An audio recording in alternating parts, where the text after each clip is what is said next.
না করেন তাহলে জানবো আপনাকে ভালোবাসি। আপনার যে গদিটা প্রধানমন্ত্রীর, ওই গদিকেও সম্মান করি। তার মানে এটা নয় আপনি ইসলামের বিরুদ্ধে, মসজিদের বিরুদ্ধে, কোরআনের বিরুদ্ধে, ইসলামের বিরুদ্ধে কোন রকম ক্ষমতার জোরে আইন তৈরি করবেন। আমরা বেঁচে থাকতে এই আইন হতে দেব না। তাহলে আপনাকে আগে ঠিক করতে হবে, আইন পরে করবেন।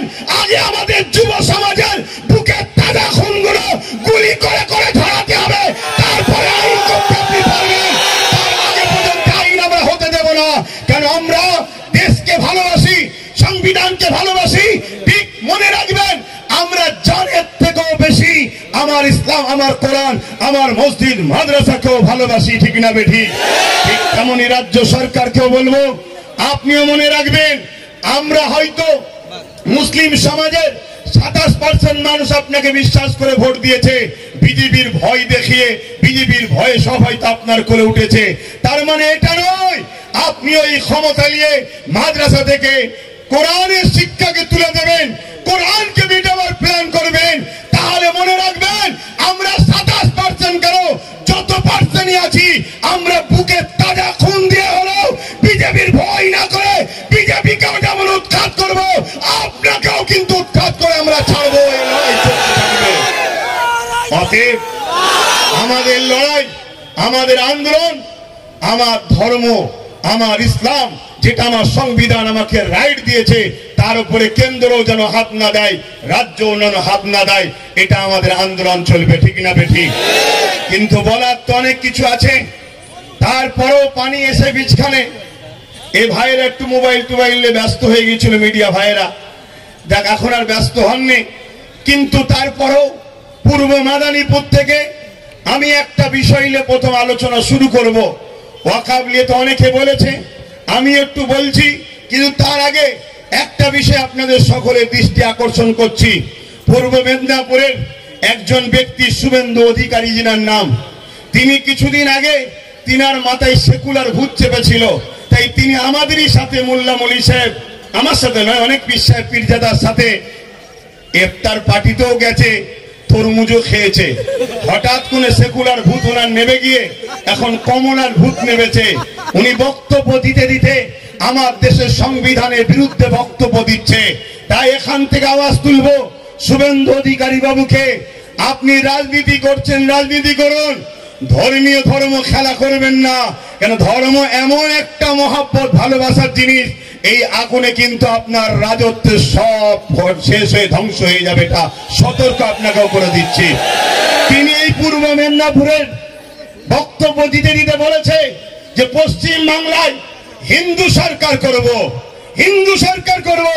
আমি শুভেন্দু বাবুকে জানতে চাই, হিন্দু ভাই বোন বাবা মাদেরকে এতটাই মূর্খ মনে করেন? ৭৭ বছর সে স্বাধীন হয়েছে, সেইখান থেকে আজ পর্যন্ত পশ্চিম বাংলায় যত মুখ্যমন্ত্রী হয়েছে সবাই হিন্দু মুখ্যমন্ত্রী ছিলেন, মুসলমান কেউ হয়নি। কিন্তু আজকে আপনি রাজ্য সরকারকে কি সরকার বুঝাতে চাইছেন? মুসলিম সরকার। আমাদের চোখকে ঘোরাতে চাইছেন, আমাদের মাইন্ডকে ডাইভার্ট করতে চাইছেন। আপনারা দুজন সেটিং করে একসাথে বসে চা খেচ্ছেন, তার বেলায় সমস্যা নাই। অথচ বাইরে বেরিয়ে হিন্দু মুসলমান করে আমার বাংলা সম্প্রীতিকে নষ্ট করতে চাইছেন। আপনি কিন্তু এই আগুন নিয়ে খেলা করছেন, আগুন নিয়ে খেলা করা বন্ধ করুন। আপনি বলছেন হিন্দু সরকার করতে হবে। আমি জানতে চাই, বাংলায় কি হিন্দু সরকার নাই? হিন্দু সরকার তো রয়েছে। মমতা ব্যানার্জির ধর্মীয় পরিচয়, তিনি হিন্দু। বিভাজনে আমি যাচ্ছি না, সত্যটা বলছি। কিন্তু আপনাকে আমি আর একটা প্রমাণ দিচ্ছি। দীঘার মতো পিকনিক স্পটে, দীঘার মতো বেড়াবার জায়গায় আজকে সেখানে ধর্মস্থান, হিন্দুদের মন্দির তৈরি হচ্ছে। আমি তাতে বিরোধী নই, ঘৃণার দিকে যাচ্ছি না। তিনি দেশের রাজ্যের মাথায় বসে আছে।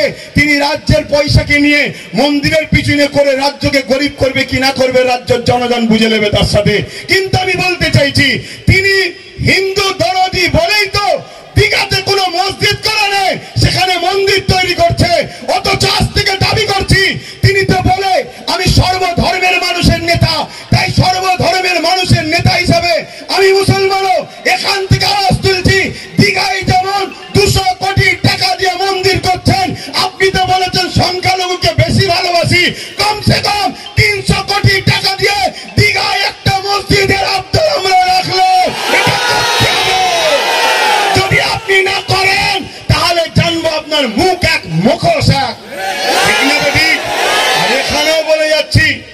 এখানেও বলে যাচ্ছি, বলতে পারে 26 পার হলে দেখব।